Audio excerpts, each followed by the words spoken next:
A very good morning to all.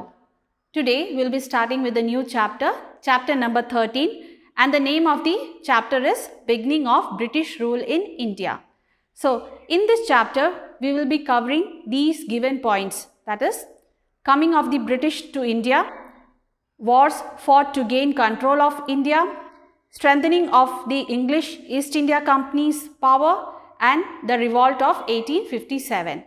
Now in page number 97, you can see few pictures. So you can see here Ria and Tina, they are having a conversation and they are preparing for their history quiz which will be held in school. So they are preparing for it. Now they have a question. The question is that which European power came to India first? So in the previous class, I hope you all remember that we studied about the great and famous European explorers.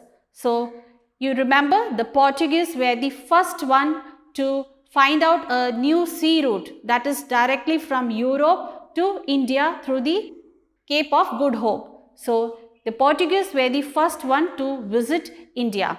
And before that the Arabs were also there, but Portuguese used the sea route to reach India. Now here the question is, who discovered the sea route from Europe to India? So in the previous class we have discussed about it. So you have to write the answer in your notebook. Now let's move on to page number 98. So you can see here a small flow chart.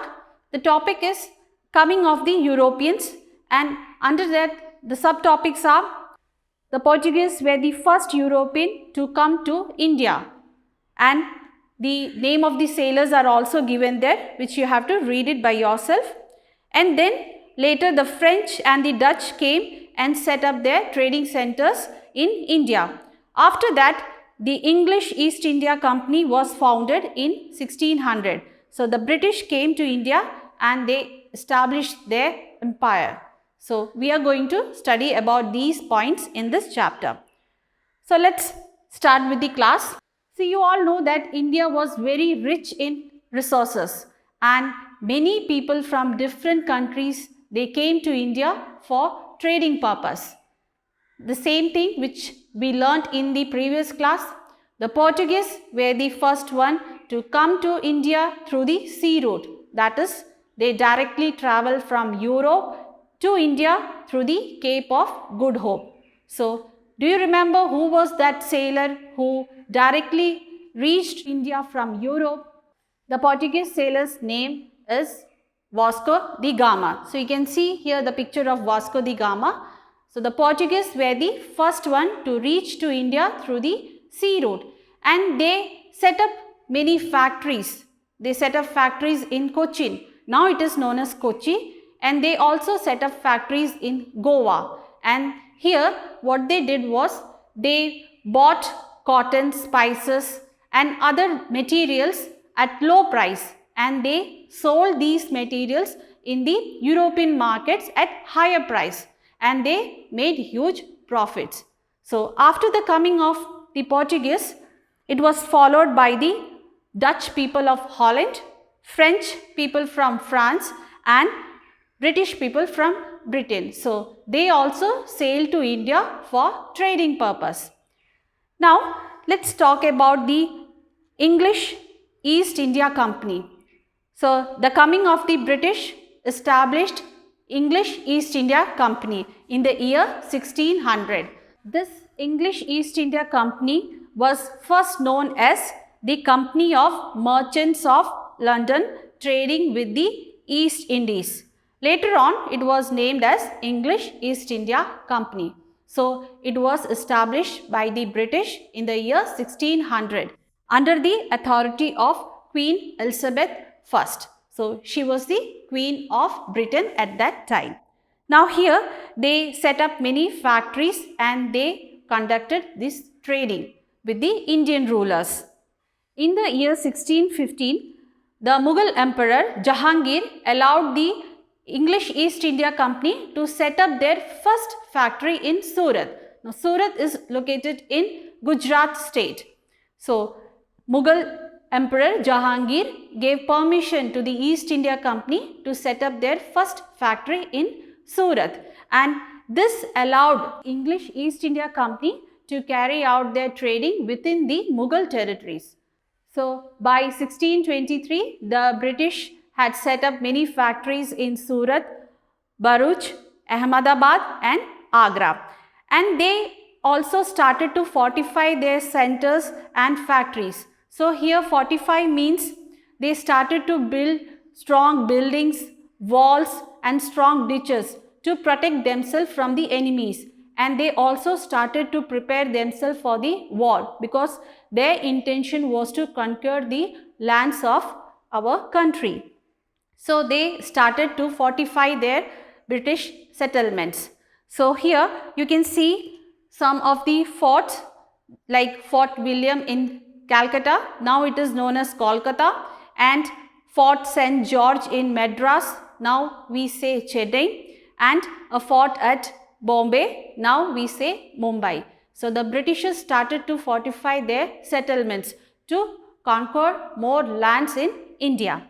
So, after setting up the factories, their next aim was to take control over full trading in India. So, they understood that this can be done only by conquering more parts of our country. And they also saw that there was no unity among the Indian rulers. So, the Britishers took advantage of this situation and they fought many wars. Some wars they fought with other European rivals like French, Dutch, Portuguese trading companies, and some wars they fought against the rulers of small kingdoms of India. So, after conquering these lands, the British people started exploiting the people, the landlords and the farmers of that area. So, here they were forced, the local farmers were forced to pay high tax. So, the farmers were made to pay high tax even when there was flood and drought, and they were also forced to grow crops like cotton, spices, indigo and many other crops. So, what they did was they bought these things at low price and they sold these things in other European markets at higher price, and they made huge profit. They also exploited the handloom weavers. The cheap machine made dress were imported to India and they were sold in the Indian market. So, this way the handloom industry of India suffered a lot and the Indian weavers had no work and no earning. So, like this the British strengthened their power over India. Now, their main aim was to conquer more lands. So, for this they fought many wars. So, now we will be discussing about the wars. So, here you can see the first one is the Carnatic Wars. It is a series of 3 wars which was fought between 1746 and 1763 by the English East India Company and French East India Company, because both the British and the French companies they wanted full control over trade in India, and many Indian rulers also joined them to defeat their own rivals. So, at last the battle was fought and the British defeated the French companies. So, this war was the Carnatic Wars. Now, let us talk about the wars, that is battles over Bengal. In Bengal, 2 battles were fought because the British wanted to conquer this Bengal because it was very rich in resources at that time. So, they fought 2 battles.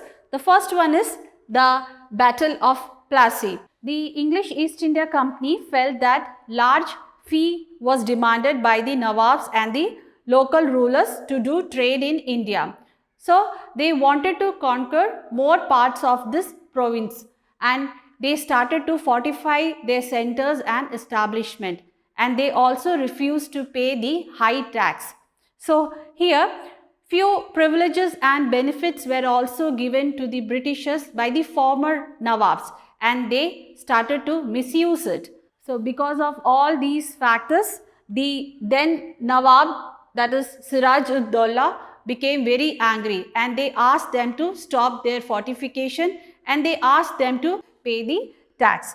But they refused to do so. So, Suraj-ud-Daulah with his troop attacked the British East India Company in the year 1756. In this battle, Suraj-ud-Daulah defeated the British and he occupied Fort William and other British establishments. And he also kept the British prisoners in a small prison which was known as Black Hole. Now, according to John Holwell, he was a British prisoner and a survivor. He said that Suraj-ud-Daulah kept around 146 prisoners in a small prison which was meant to keep only 5 to 6 prisoners. So, because of this, many of them died due to suffocation and only 23 survived. So, this incident came to be known as the Black Hole Tragedy of Calcutta. So, this was a very tragic incident. Now, so you know that Suraj-ud-Daulah defeated the Britishers and he occupied Fort William and other British establishments. So, this news was spread to Madras and the British East India Company, which was in Madras, they sent huge troops under the leadership of Robert Clive to win back the Bengal settlements of the Britishers. On the banks of river Bhagirathi, in a place named the Plassey, both the troops, that is the troops of Nawab and the troops of British East India Company, that is under the leadership of Robert Clive, they fought the battle. And this battle was known as the Battle of Plassey, which was fought in the year 1757. So, under the leadership of Robert Clive, East India Company defeated the Nawab, that is Suraj-ud-Daulah. The main reason for the defeat of Suraj-ud-Daulah was that one of his commander, and his name was Mir Jafar, betrayed him, because Robert Clive had promised Mir Jafar that if he would support the English East India Company in this battle, then he would be made the Nawab of Bengal. So, because of this reason, Mir Jafar betrayed his Nawab, that is Suraj-ud-Daulah. And this Battle of Plassey of English East India Company was the first victory on the Indian soil. So, this was about the Battle of Plassey. Now, the next battle was the Battle of Buxar, and this broke out in the year 1764. Now, this war was fought between the Nawab, that is Mir Qasim, and the English East India Company. And in this war, Mir Qasim, the Nawab of Bengal, was supported by Nawab of Awadh, and his name was Shujā-ud-Daulah, and Mughal Emperor Shah Alam II. So, he got the support of these kings. And this war happened because the company officials, they started to misuse the privileges and the benefits which were given to them, and they reduced the income of the Bengal. So, because of this reason, Mir Qasim declared war against the English East India Company, and this battle took place on 22nd October 1764 at Buxar. And in this battle, the English East India Company defeated Mir Qasim and they conquered the Bengal region. Now, the victory at Buxar allowed the British to extend their power, and the period of independent Nawabs ended by this Battle of Buxar. So, today in this class we learned about the wars, that is the Carnatic Wars, Battle of Plassey and Battle of Buxar. That's all for today. We'll meet in the next class. Thank you.